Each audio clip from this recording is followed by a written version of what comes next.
See question number 1. Find the Cartesian equation of a line passing through the points A and B. यानी कि यहां पर क्या चीज पूछ रहा है? Find the vector and Cartesian equation of the line passing through 2 points.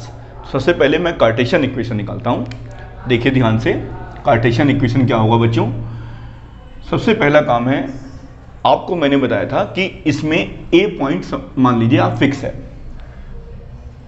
तो आपको कार्टेशियन इक्वेशन की जो इक्वेशन बताई थी मैंने क्या बताई थी? x minus x1 equal to y minus y1 यानी कि z माइनस z1. ये हो गया हमारा अपॉन. अब इस ए बी लाइन का डायरेक्शन रेशियोज होगा. यहां पर ए बी लाइन के डायरेक्शन रेशियोज आएंगे. तो ए बी लाइन का डायरेक्शन रेशियोज का मतलब क्या हुआ? ए बी वेक्टर का मतलब क्या हुआ? Vector O B minus O A. तो O B minus O A, 4 minus 2 2,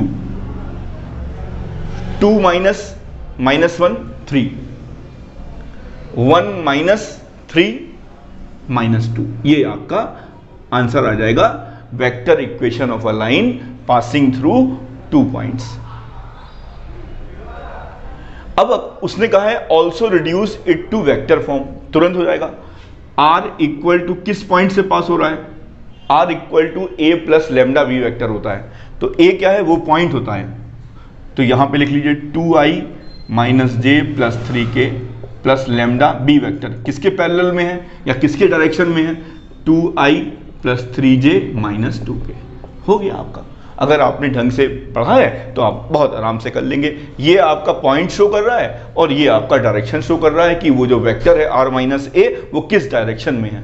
तो ये आपका वेक्टर फॉर्म आ गया, ये आपका कार्टेशियन फॉर्म आ गया. Next question.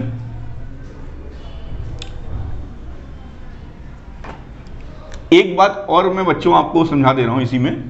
एक बात और समझ लीजिए. अगर कोई आपसे पूछे any other point on this line, अगर आपसे कोई पूछे any other point on this line, तो आप क्या काम करिएगा उस समय? इसको इक्वल टू लेमडा करके वो पॉइंट निकाल सकते हैं. x equal to 2 lambda plus 2, फिर y इक्वल टू 3 लेमडा, ये y प्लस 1 हो गया तो उधर जा करके क्या हो जाएगा? माइनस 1 हो जाएगा. फिर z इक्वल टू क्या हो जाएगा? Minus 2 lambda plus 3. अगर आपसे कोई पूछे any other point on this line, तो आप इसको इक्वल टू लेमडा करके वो पॉइंट निकाल सकते हैं. ये मैंने आपको एक अलग से बात बता दी, any other point on this line.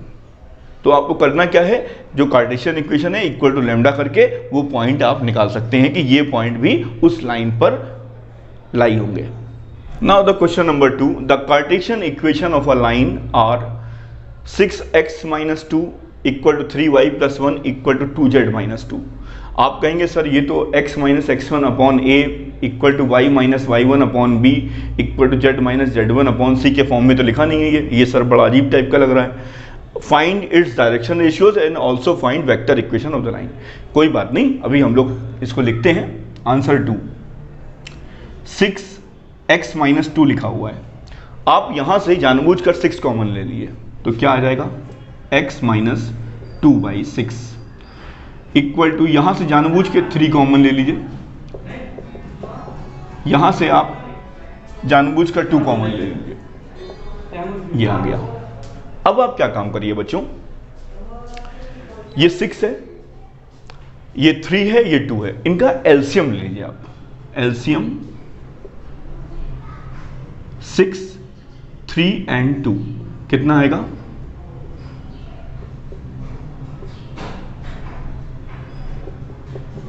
6 आएगा. अब आप क्या काम करिए? इसको 6 से डिवाइड कर दीजिए तो क्या आ जाएगा? 6 से डिवाइड कर दीजिए इसको तो यहां 1 आएगा. यहां पे 6 से डिवाइड कर दीजिए तो यहां 2 आएगा.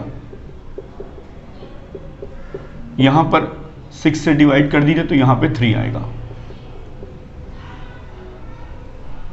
इसको सिंप्लीफाई कर लीजिए तो x minus 1/3 upon 1 y plus, इसको आपको समझाने के लिए मैं लिख दे रहा हूँ y minus 1/3 upon 2 equal to z minus 1 upon 3. अब आपको पूछा गया है कि फाइंड इट्स डायरेक्शन रेशियोज, तो डायरेक्शन रेशियोज क्या हो गए 1 2 3, ये निकल आया।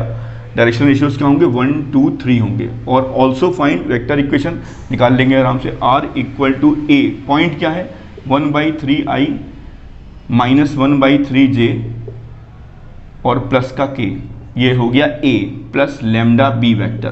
बी वेक्टर क्या है i plus 2j plus 3k।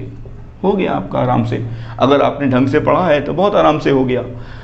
ये आपको मेन चीज़ था कि कैसे लिखना है। अगर ये इस फॉर्म में दे रखा है तो आप क्या काम करिए, पहले तो x, y और z के कोफिशिएंट को 1 करने की कोशिश करिए। तो मैंने कॉमन ले लिया, उसके बाद मैंने 632 का एलसीएम लिया और डिवाइड कर दिया, आ गया आपका answer. Question number 3, find the direction cosine of the line. अब की बार आप कहेंगे सर यहाँ पर तो कॉमा लगा दिया है, ये कैसे होगा? कोई बात नहीं, परेशान मत होइए। Also find the vector equation of the line.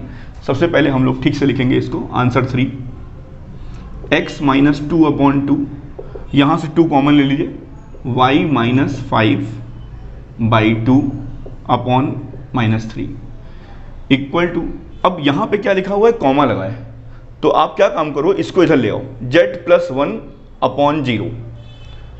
ये आपका क्या लिखा हुआ है z प्लस 1/0। इस 2 को आप नीचे ले आइए, ये हो गया। अब आपको ये जानी पहचानी कुछ इक्वेशन लग रही है, तो डायरेक्शन रेशियोज क्या है 2 माइनस 3/2 और 0। और डायरेक्शन कोसाइन क्या होता है मैंने आपको बताया था, L इक्वल टू, ये A है, ये B है, ये C है। L इक्वल टू क्या होगा plus minus A upon under root A square plus B square plus C square. M equal to plus minus B upon under root A square plus B square plus C square. N equal to plus minus C upon under root A square plus B square plus C square. आपको सारी values पता है, A की value 2 है, B की value minus 3/2 है और C की वैल्यू 0 है। बस इसमें उठा करके वैल्यूज को पुट कर दीजिएगा और आपका डायरेक्शन कोसाइन आ जाएगा। कोई बहुत कठिन चीज़ नहीं है, बहुत आसान है। ये आपके हमेशा डायरेक्शन रेशियोज होते हैं, ध्यान रखिएगा, ये हमेशा नीचे के ये डायरेक्शन रेशियोज होंगे। अब उसने पूछा है कि also find the vector equation of the line, बहुत आराम से निकाल लेंगे। r इक्वल टू, सबसे पहला काम है पॉइंट देखना, पॉइंट क्या है 2i, फिर क्या है माइनस 5/2j, फिर क्या है माइनस 1k, 2 5/2 और माइनस 1 पॉइंट हो गया, प्लस लेमडा b क्या होता है जिसके पैरेलल में है 2i minus 3/2j plus 0k। ये आपका वेक्टर इक्वेशन आ गया आपका क्वेश्चन नंबर 3 का answer. 4, if the points a b c are collinear find the value of lambda. बहुत ही अच्छा सवाल है ये। इसमें आप अभी इस वाले पॉइंट को भूल जाइए जिसमें अननोन वैल्यू है।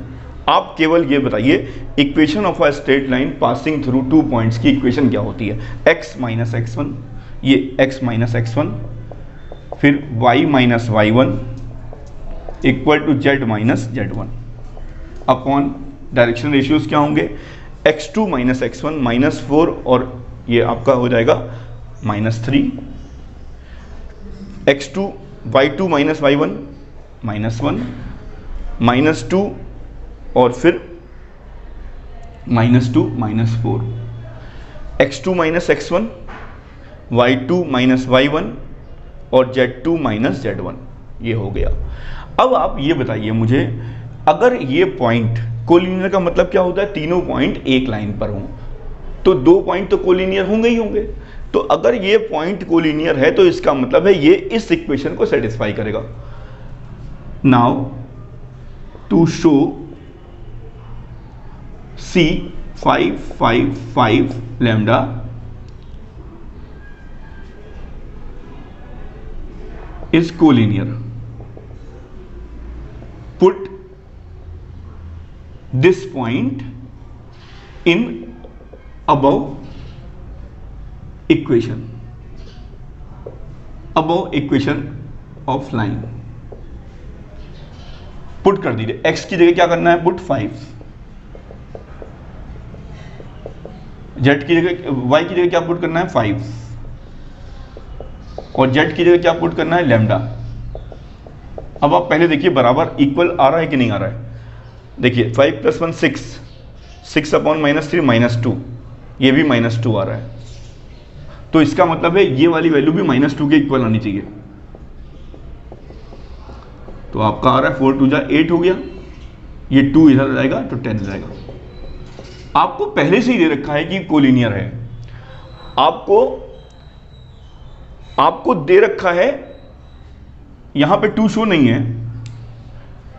If point C is collinear, आपको दे रखा है, मैंने गलत लिख दिया था 2 शो, पॉइंट C कोलिनियर है, तो इसका मतलब है कि ये पॉइंट को रखने पर ये सेटिस्फाई करेगा इस इक्वेशन को, सेटिस्फाई द अबव इक्वेशन। तो मैंने रख दिया और मेरी लैम्डा की वैल्यू कितनी आ गई, 10 आ गई, यानी यही इसका आंसर है। Question number 5 find the equation of a line passing through a given point. तुरंत आप लिख दीजिए x - 2 y + 1 z - 3 upon direction ratios and parallel to the line. अब ये लाइन जो है इस लाइन के पैरेलल है, तो जाहिर सी बात है वो उसके डायरेक्शन के पैरेलल में होगी। ये तो पॉइंट हो गया, ये शो करता है पॉइंट, तो हमें पॉइंट से मतलब ही नहीं, हमें तो केवल डायरेक्शन रेशियोज से मतलब है। तो क्या है, 2 1 - 2 इज द आंसर।